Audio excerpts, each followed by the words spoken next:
mean, for ESPN is a dream, really. I grew up watching ESPN every day, and it was really surreal. I mean, just putting in the work over time, investing so much time in sports and sports culture, and maybe not always seeing what the benefit of that was supposed to be. I really have to thank Jabez, who's a close friend of mine and a collaborator who understands the vision for IIWAA and the way that IIWAA is going to align with sports culture. It really made a lot of sense to do the collaboration, and it was a few months of really intense work, but there's really not a more gratifying thing than creating music, collaborating on music, and then seeing LeBron James dunking with the music in the background, or seeing Bad Bunny and Lewis Hamilton at the game with the music playing. Like, it's really surreal, and I think just a sign of things to come for IIWAA.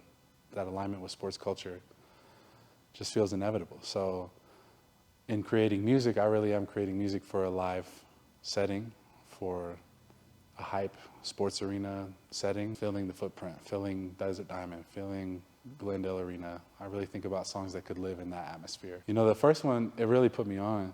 I remember showing up for sound check and having to stand around waiting because they were sound checking for a band that was playing that night. And I think just feeling a sense of feeling underrated and not quite fully seen in that moment during sound check really just, it lit a fire for me. Like, okay, like they might not get it right now, but they're gonna see it tonight. And just had that vision. I did not have any other thought other than winning that first one, going on stage to accept that award, and then performing later that night at the Viola Award.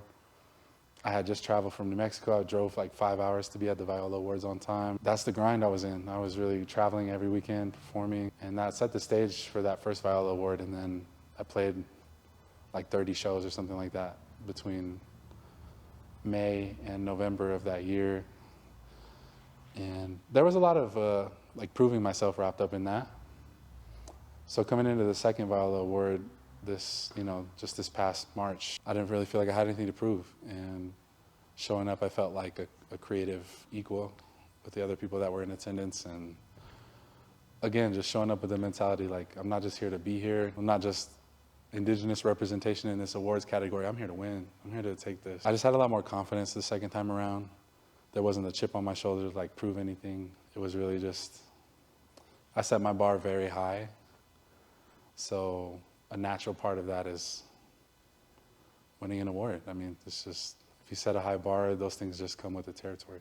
It really just aligns with the vision I had when I was a child, to be real with you. I think the first things I ever dreamed about were performing.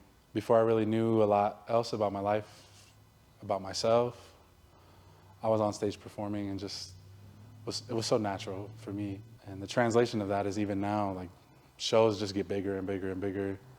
Crowds get bigger, there's more pressure. But I don't feel nerves like going into performing. It just isn't such an alignment with who I am as a person, to create, to be an artist, to communicate with people through art. I think none of my music is throwaway. It really is trying to communicate an idea, whatever that might be.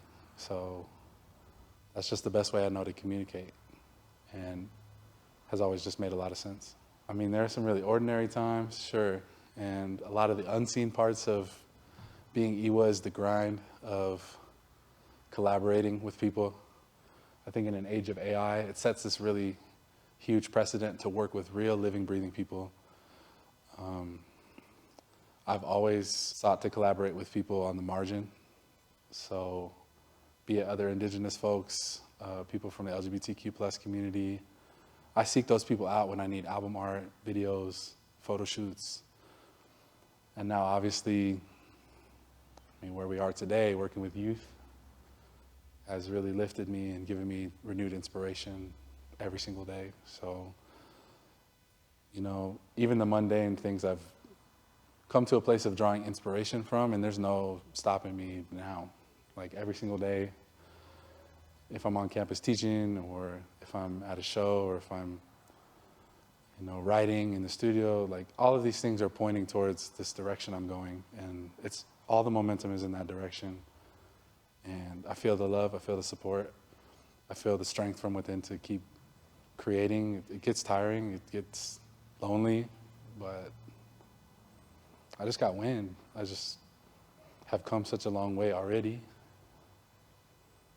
There's not another way forward. So speaking of like coming a long way and new music and stuff, what kind of projects? Yeah, got any like got any new tracks coming up, any new releases?